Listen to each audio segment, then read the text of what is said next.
اب ہر زمانے میں پوری طاقت و قوت کے ساتھ باطل حق کے ساتھ لڑتا ہے، اور اللہ رب العزت کئی آزمائشوں کے بعد پھر حق کی فتح کے لیے کسی نہ کسی ذریعے سے اپنی مدد نازل فرماتا ہے۔ میرے عزیزو، میں چند مثالوں کے بعد اب عرض کروں گا ہمارے زمانے میں حق اور باطل کا ٹکراؤ کیسے ہے اور خط امتیاز کیا چیز ہو سکتی ہے۔ تاریخ کے جھروکوں سے میں آپ کے سامنے بات رکھ رہا ہوں۔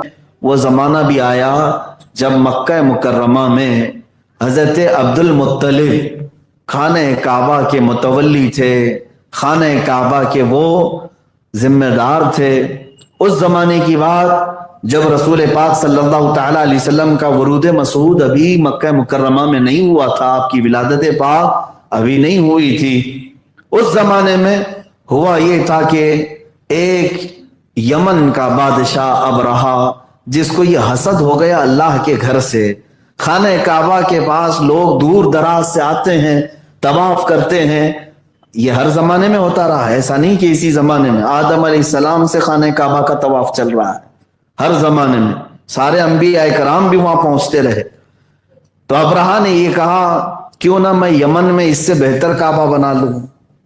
وہ جا کر کے یمن میں بہت خوبصورت اچھی عمارت بنایا اور اس کو کعبے کا نام دیا، اور اس نے لوگوں کو بلایا کہ اب مکہ والے کعبہ میں جانے کی بجائے یمن والے کعبے میں آؤ۔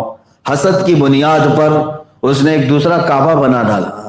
میرے عزیزو، آج یہی حق و باطل کے درمیان خط امتیاز ہے۔ میں چیلنج کرتا ہوں، خانہ کعبہ کی جو عمارت ہے نا، وہ جتنی عمارت ہے آج آپ جا کر کے دیکھیں، مشکل سے یہاں پر 40x60 کا ایک جگہ ہو اور اس پر کوئی بلڈنگ بنا ہے۔ میرے اندازے کے مطابق ہمارے ہاں بلڈنگ بنانے میں جتنا خرچہ آتا ہے اس سے بھی کم خرچہ آئے گا ایک 4 کونے والی عمارت بنانے میں۔ بس خانہ کعبہ میں کیا بنانا ہے؟